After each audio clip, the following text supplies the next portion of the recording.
Quando os ponteiros se encontram e que nós ouvimos as 12 badaladas.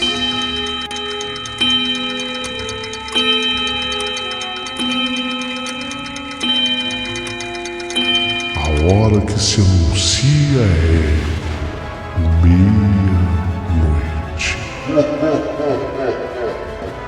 Uma hora em que tudo pode acontecer, inclusive nada. Mas hoje, muitos acontecimentos. Vamos à história de hoje.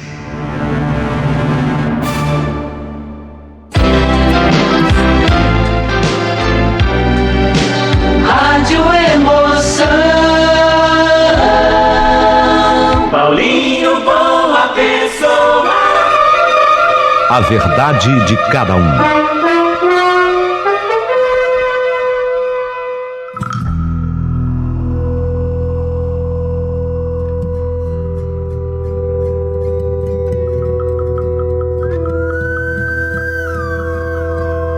Meu querido amigo Paulinho Boa Pessoa, moro no Jardim da Abril, Osasco. Meu nome é Donizete e hoje tenho a honra de mandar essa história para você. História da meia-noite. E essa aconteceu comigo, Paulinho. Não foi de ter ouvido falar, não foi porque alguém me contou. Embora eu tenha meu avô Raimundo, que sempre me alimentou com essas histórias, digamos que tenebrosas. Talvez dele eu tivesse herdado até esse dom. Na medida em que eu descrever a história e a vida comigo, talvez vocês consigam entender um pouquinho do dom do qual eu falo.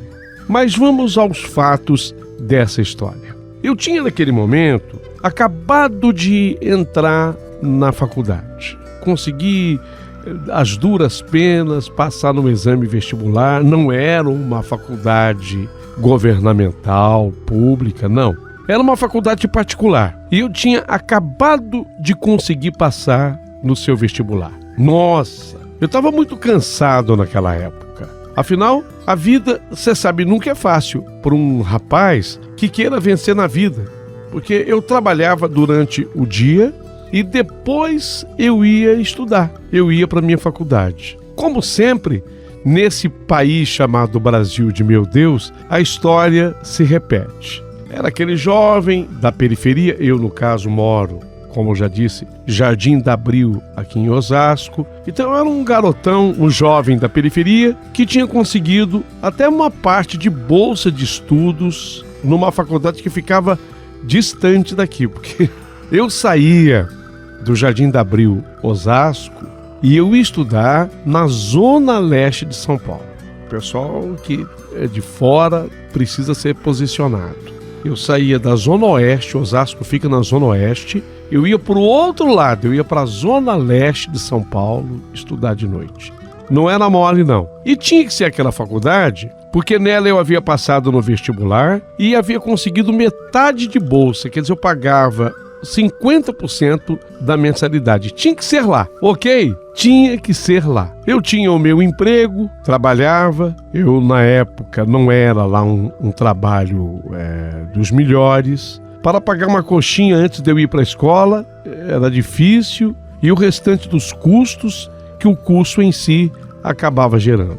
Pois bem, chegamos àquele dia daquela semana. Para ser mais preciso, era uma quinta-feira. Eu voltava para minha casa e justamente aquele dia eu tinha perdido uma condução, porque quem sai de Osasco sai de trem, então eu ia até uma estação determinada na Zona Leste e de lá eu pegava também um ônibus para acabar de chegar na faculdade.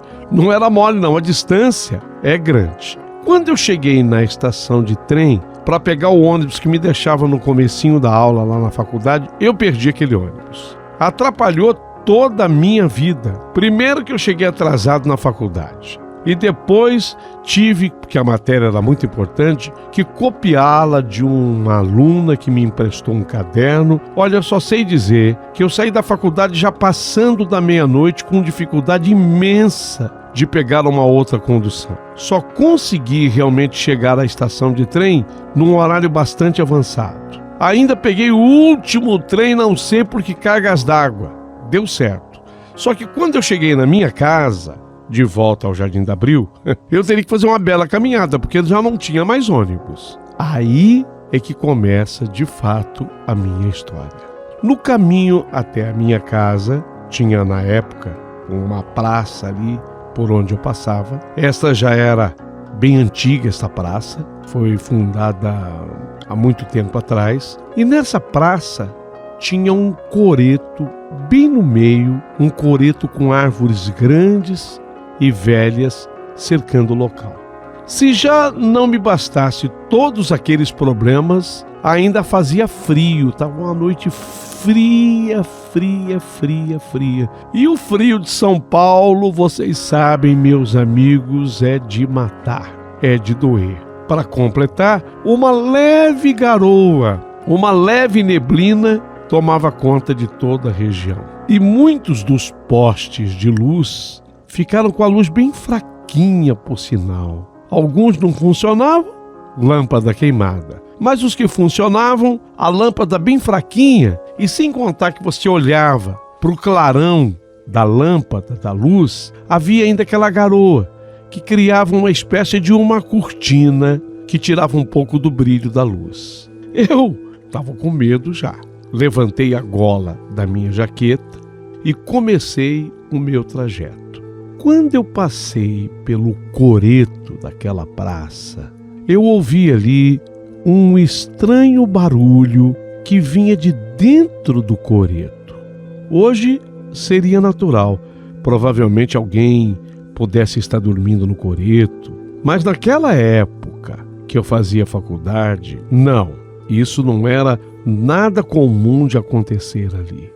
Virei então bem depressa, mas já muito assustado, e perguntei com uma voz meio trêmula, assim: quem tá aí? Sabe? Mas não foi com coragem, foi querendo demonstrar coragem, mas a voz trêmula. Eu olhei pro coreto e queria saber: quem tá aí? Quem é que tá aí? Foi quando, de repente, eu ouvi uma pequena batida num pedaço de madeira. Quando levantei meus olhos, eu não acreditei no que os meus olhos estavam vendo. Era uma aparição, uma visão. A visão era de um maestro vestido de branco e bem na minha frente. Ele estava ali no coreto, o maestro vestido de branco. E o barulho era, na verdade, o barulho da batuta do maestro, a batuta, batendo sobre uma partitura. Achei estranho. Aquelas horas, já passando de 1h da madrugada, com aquele frio, com aquela garoa, o maestro no coreto a essa hora e batendo a batuta sobre a partitura, como se fosse para chamar a atenção dos músicos de uma orquestra. Eu olhei para aquela cena, mas eu estava estrelado como se fosse um ovo frito na chapa, sabe? Olhei estupefato para aquela cena. O maestro, ele vestia de fato um uniforme branco de banda mesmo. E eu não conseguia acreditar no que via, tanto que eu esfreguei os meus olhos, boquiaberto, enquanto o maestro começou com a batuta a reger, mas a reger uma banda inexistente. Eu vi o maestro. Eu não via músicos, eu não via orquestra, e muito menos uma banda. Quando, de repente, o maestro ali regendo aquela orquestra imaginária, de repente o maestro olhou para mim. E quando eu olhei para o seu rosto, eu me assustei mais ainda. O maestro, ele não tinha os olhos e nem a boca.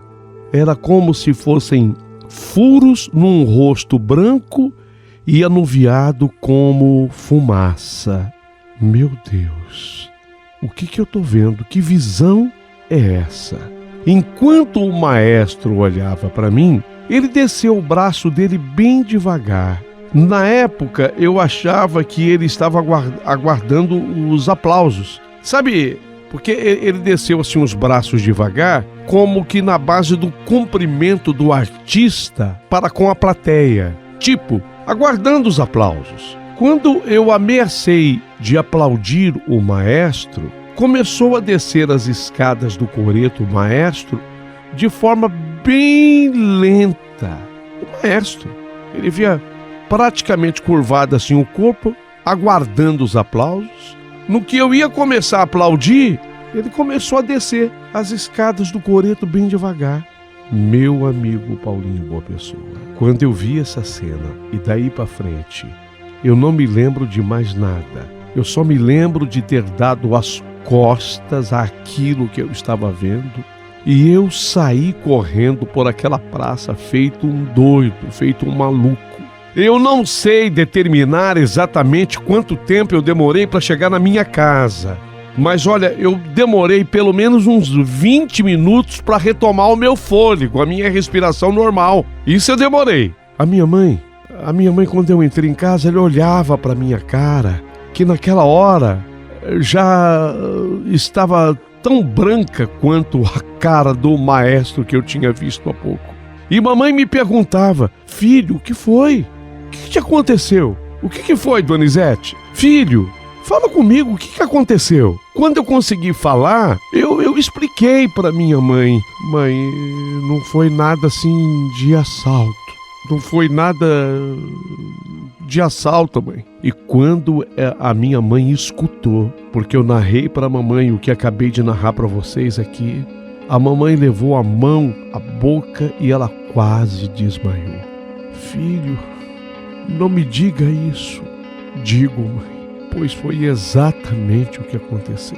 Bem, no outro dia eu teria que trabalhar. Era dia de trabalho, a vida que seguia. Então, no outro dia, logo pela manhã, após uma noite que foi horrível para mim, eu não tinha conseguido dormir direito, eu fui até, antes de sair de casa, até uma padaria, onde eu costumava tomar o café e ficava bem de frente à praça, essa padaria. Eu fui lá na padaria tomar meu café. Na verdade, era lá que eu comia um lanchinho para eu poder ir para o meu trabalho. O dono da padaria, um senhor português, o senhor Joaquim, ele estava sempre lá. Aliás, imagina, era ele que abria a padaria por volta de 5:30 da manhã ou talvez antes. Ele morava na região há muito tempo, há muitos anos. Segundo o seu Joaquim, ele era contemporâneo da Fundação de Osasco. Eu não sei se isso é verdade, mas era o que ele dizia. Foi quando eu acabei perguntando para o seu Joaquim: seu Joaquim, naquele coreto da praça tal, eu fui descrevendo para ele, o senhor já viu lá alguma banda, alguma orquestra, algum maestro? Naquele coreto, o senhor já viu algum show? Ah, sim, ali durante muito tempo existiu a banda do maestro Aníbal. Era a melhor banda da Zona Oeste. Tocava por aqui, tocou São Paulo inteiro. Olha, até no 4º centenário de São Paulo, a banda do maestro Aníbal se apresentou, sabe? Não diga. E eu conversando com ele. Não diga, seu Joaquim. E ainda tem essa banda do maestro. Como é que o senhor falou o nome? Aníbal. Maestro Aníbal. Ainda tem essa banda, seu Joaquim? Ei, que nada, meu filho, que nada. Uma tragédia muito grande na época aconteceu com o maestro Aníbal e a banda se desfez. Nunca mais na Zona Oeste teve uma banda igual. E eu vou dizer mais para você. Nunca mais em São Paulo, aqui na Lapa, essa região oeste inteira, nunca mais surgiu um maestro como aquele, com músicos tão bons quanto daquela banda. Nunca mais apareceu. E o coreto só passou a ser usado a partir dali para se tirar fotografia, porque nunca mais teve um show de orquestra, de banda naquele coreto. Nunca mais. Fiquei curioso. O seu Joaquim teria dito que uma tragédia teria acontecido com o maestro e com a banda? Maestro Aníbal? Eu teria que perguntar. Seu Joaquim, mas que tragédia que aconteceu? Foi com a banda? Foi com o maestro? Como é que foi, seu Joaquim? Não foi com a banda, foi com o maestro. Eu vou te explicar. É um caso antigo, muito antigo, do qual eu não consigo me esquecer.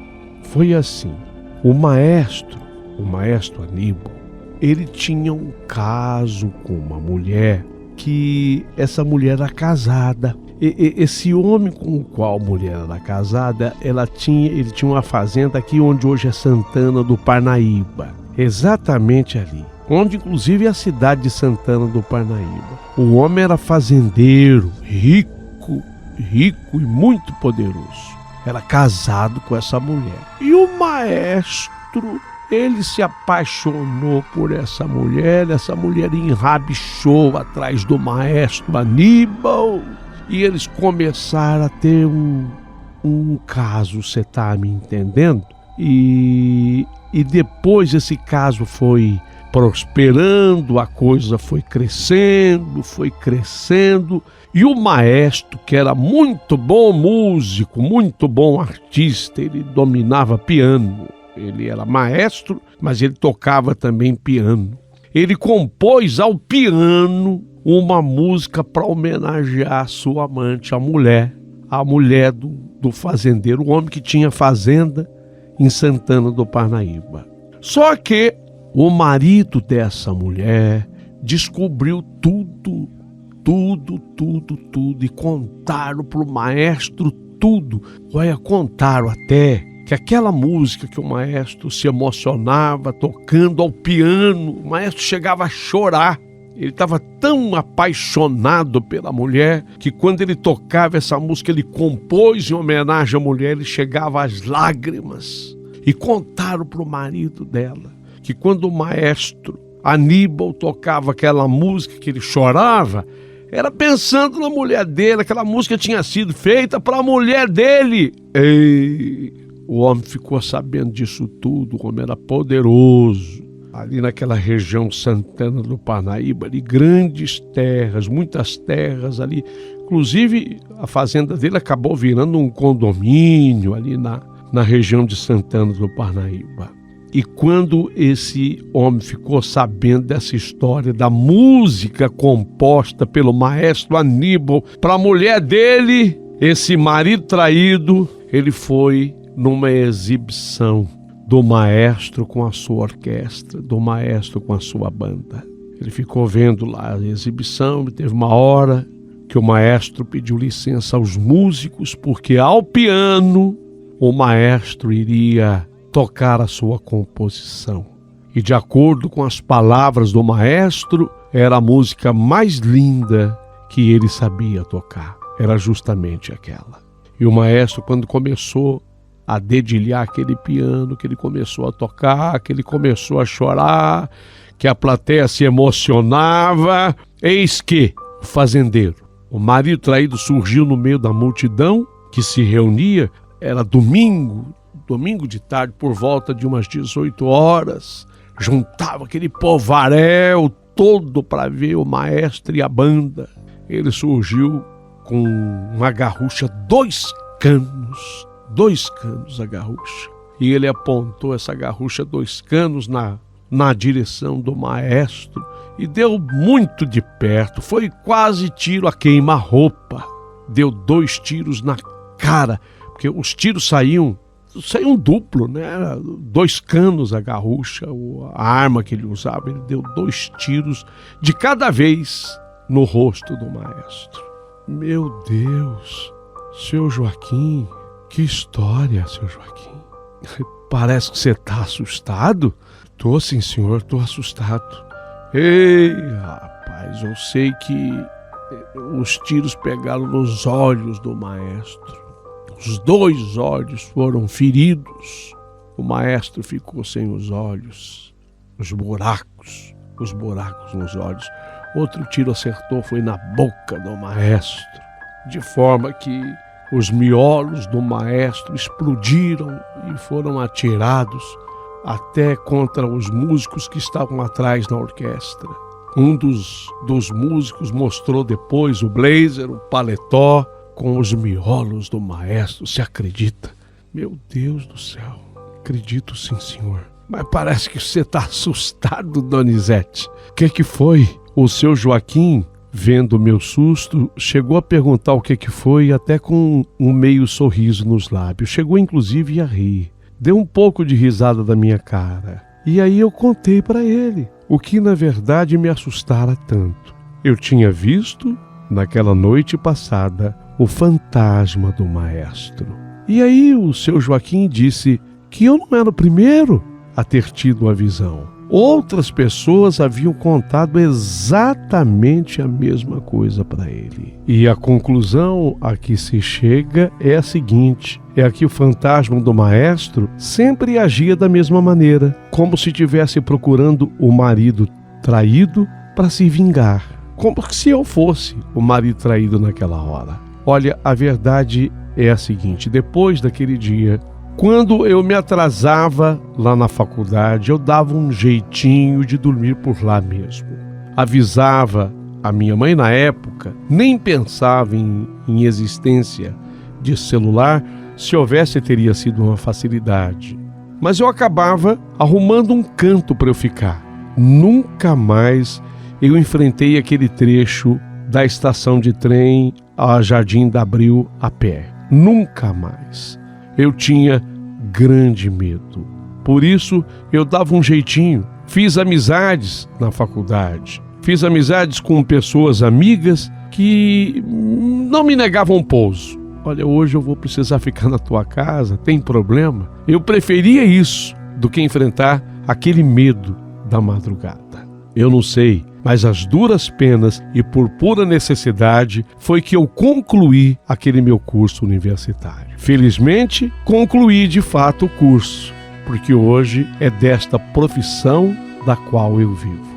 Sou advogado, meu nome é Donizete e eu não me canso de contar essa história. Nunca mais eu tive coragem de passar de noite pela praça e por aquele coreto. Olha, por via das dúvidas, eu nunca mais encarei nenhuma praça e nenhum coreto. Ninguém me contou, fui eu quem vi, fui eu quem viveu tudo isso de perto.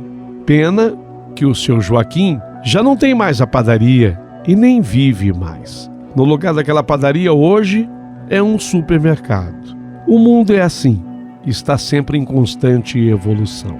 Mas tal fato jamais sairá da minha mente. Quero o seu comentário aqui na nossa História da Meia-Noite.